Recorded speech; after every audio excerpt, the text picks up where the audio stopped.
बिस्मिल्लाहिर्रहमानिर्रहीम। कुरान मजीद फुरकान हमीद में अल्लाह ताला ने शिर्क की मदम्मत बयान फरमाई। फरमाया इन्न शिर्क लज़ुल्मुन अज़ीम। बल्कि दूसरे मकाम पे इरशाद फरमाया इन्नल्लाह ला यग़फिरु अन युशरका बिही। अल्लाह शिर्क की कभी मग़फ़िरत नहीं फरमाएगा। बिल्कुल शिर्क से बच के रहना चाहिए। कुरान मजीद फुरकान हमीद में अल्लाह ने शिर्क की कई सूरतें ज़िक्र फरमाई ताकि लोगों को उसकी पहचान रहे और उसके करीब भी ना आए। एक सूरत ये बयान फरमाई कि मुजानसत हो, हम जिन्स। जनाब ईसा अलैहिस्सलाम को ईसाइयों ने बेटा कह दिया, जनाब उज़ैर अलैहिस्सलाम को यहूदियों ने बेटा कह दिया, फरिश्तों को मुशरिकीन बेटियां कहते रहे, शिर्क।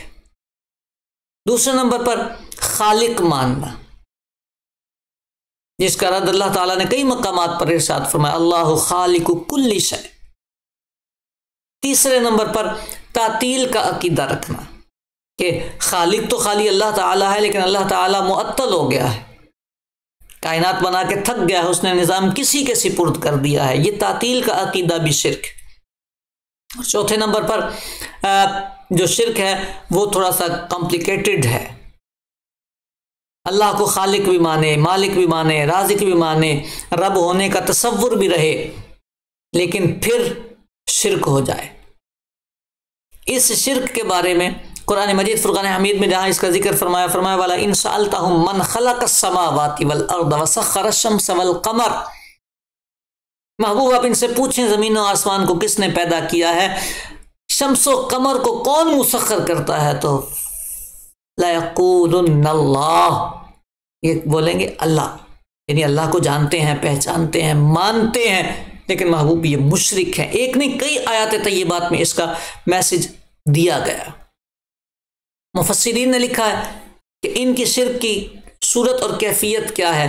वो ये है कि ये अल्लाह तबारक व तआला के साथ कुछ ऐसे लोगों को मानते हैं कि जिन्हें इतने इख्तियारात ये मानते हैं कि अल्लाह ताला को मजबूर तसव्वुर करते हैं।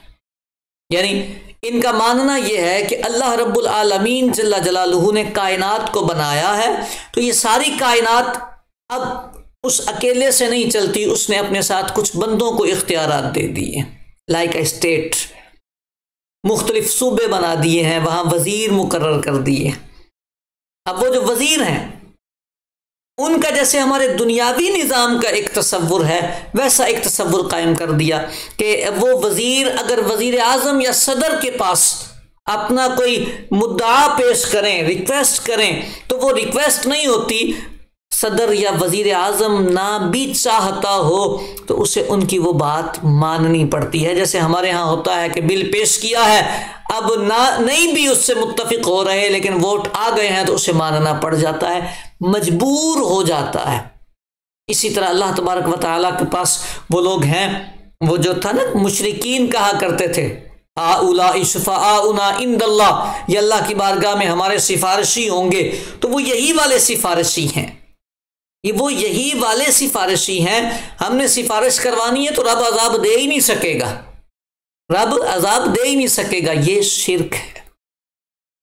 अच्छा, ये जो आखिरी वाला है इस पर थोड़ी सी गुफ्तगू करनी है, क्योंकि अहले सुन्नत व जमात के नज़दीक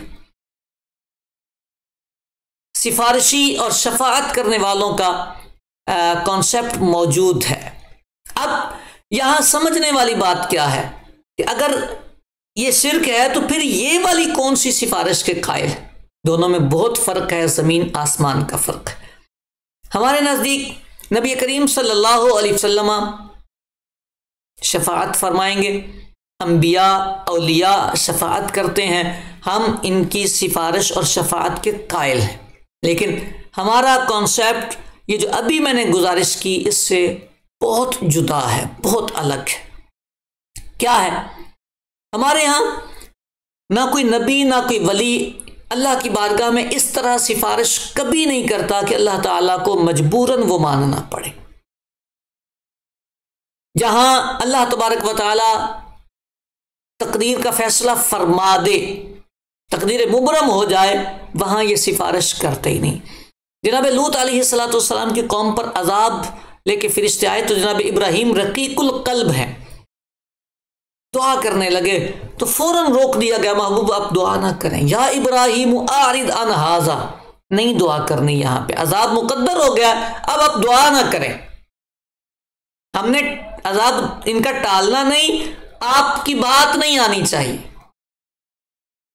हमारा भी अंबिया किराम अलैहिमुस्सलाम और औलिया के बारे में यही नजरिया है कि मैं अगर उनसे कहूं या रसूलल्लाह आप मेरी सिफारिश करें, तो वो सिफारिश उसी सूरत में करेंगे जब वो सिफारिश काबिल कबूल होगी और तकदीर में ही ऐसा होगा कि मैंने सिफारिश करनी है और बख्शिश हो जानी। अगर ऐसा ना हो तो फिर सिफारिशें यानी जबर वाली सूरत आए तो ये शिरक हो जाता है। जी, हमारे अकीदे में इमाम अहले सुन्नत फाज़िल बरेली रहमतुल्लाहि ताला अलैह ने ये एक मकाम पे इरशाद फरमाया, वो है ना, खुदा की रजा चाहते हैं दो आलम, खुदा चाहता है रजाए मोहम्मद, खुदा रजाए मोहम्मद चाहता है।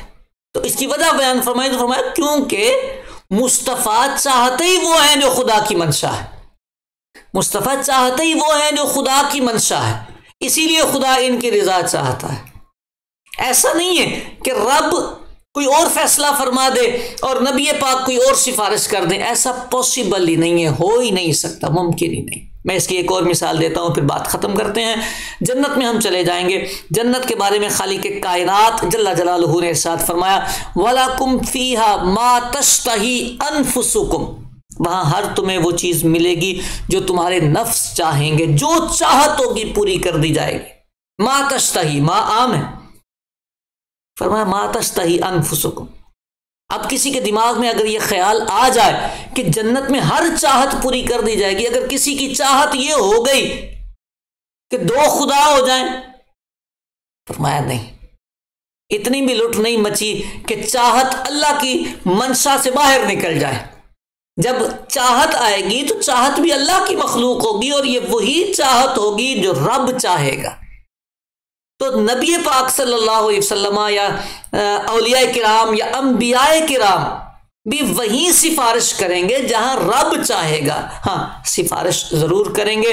लिहाजा अहले सुन्नत का जो नज़रिया है वो ये शिरक वाला नहीं है। लेकिन अगर कोई बंदा गलती करे और ये वाला नज़रिया रखे कि रब अजाब देना भी चाहेगा तो दे नहीं सकेगा, मजबूर हो जाएगा, तो ये ज़रूर शिरक है। अल्लाह ताला हमें इस गुनाह से महफूज फरमाए, इस जुर्म से महफूज व मामून फरमाए, ईमान की सलामती अता फरमाए। दें इजाज़त, मिलेंगे आपसे फिर, किस्मत ने साथ दिया, ज़िंदगी ने वफा की, तो फ़ी अमानिल्लाह।